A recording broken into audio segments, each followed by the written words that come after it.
bounce back next year. Well, perhaps they will and perhaps they won't.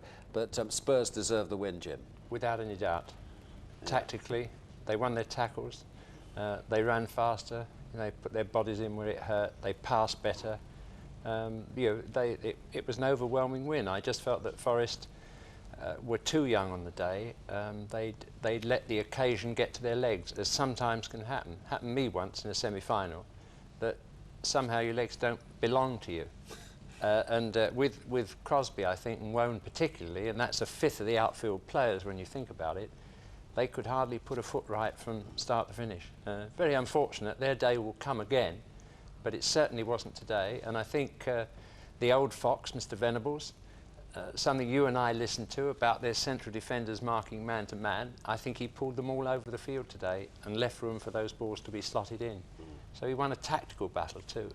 Now, what about Gascoigne today? I mean, he came out like a bull in a china shop, didn't he? We both think that he's a decent man at heart. Yeah, we both think that. We said so before the game. I do not know what demon got into him at the start of the game. I mean, Terry said, well, I tried to wind him up, but, I mean, you don't want to wind him up to the extent that this sort of thing happens.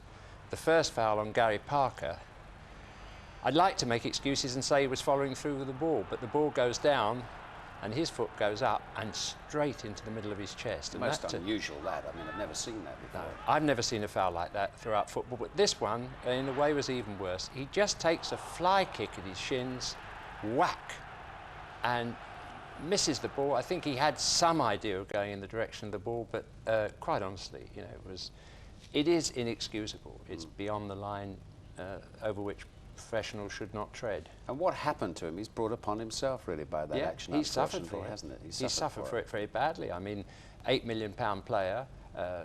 The most extreme reports saying that his future might be in doubt totally, but I would think that's not the case. I would think he's got a nasty injury. Knee ligaments, we're told this evening. It's calmed down a little bit, not quite as serious as they first thought. That can have immediate problems, and it can be long-term problems. If you stretch those ligaments from then onwards, the knee is not as sound and not as safe. Well, certainly his immediate future will be in some doubt. I mean, the transfer to Lazio will be presumably postponed or in abeyance, or it's disastrous for Spurs because now they haven't got the player and they won't get the money. You know, so they desperately need the money to start the revival, the financial revival. And at the moment, they haven't got either. Let's hope that in a week or two they will have. Well, they'll know a bit more about his injury tomorrow, of course. Yeah. Let's look at some of the other incidents in the match now. And, well, the Pierce goal. I mean, quite extraordinary match, for instance. Just watch the way Lee Glover pushes Gary Mabbott right in the centre of the screen. There you are. Go to the right there so that my friend can whack the ball through that hole into the top of the net. Got away with it. I mean, you admire the accuracy of the shot, but not the ethics. Now this one, Gary Lineker thought he was onside, and he was. There's the moment the ball's kicked. Look at the grass across the pitch. He's level. Onside. Now he's in front, and now the linesman's flag goes up. Yeah. But he was if the wrong. first one had been disallowed and that had been allowed, it would be 1-0 the other way. Exactly. Now the penalty, where I think the referee was absolutely right. There's Lineker finding a hole through the middle again. No centre halves. And the goalkeeper does go for the ball. He's trying for it. He only misses it by 6 inches, but Gary's played it perfectly. He pushed it just the right distance wide of him. This, Bob Wilson said this afternoon, was just that bit off the floor which gave the goalkeeper the chance. That's a bit grudging. I think it was a great save anyway, and he deserves all the credit for that.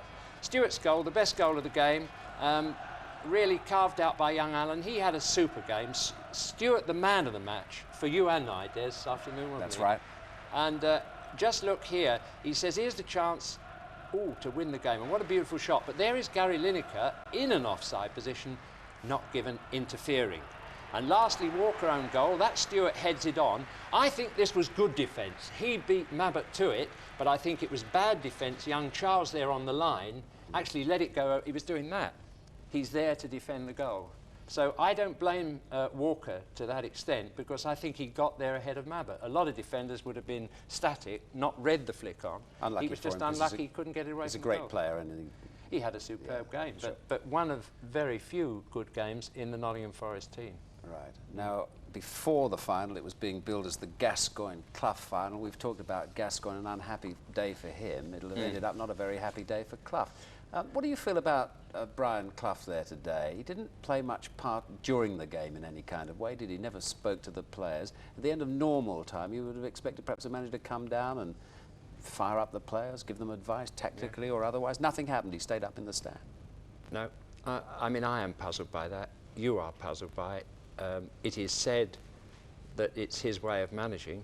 You can't grumble about that wonderful collection of young talent he has there coming up. And if that's his great strength in managing, it doesn't seem, if it's in giving the kind of team talk at half-time and at 90 minutes that Terry Venables gave.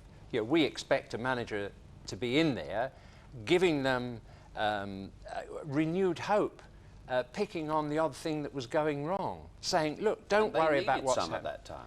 I thought they needed someone, and I don't think they had the stimulation that might have helped them. To be very honest about it,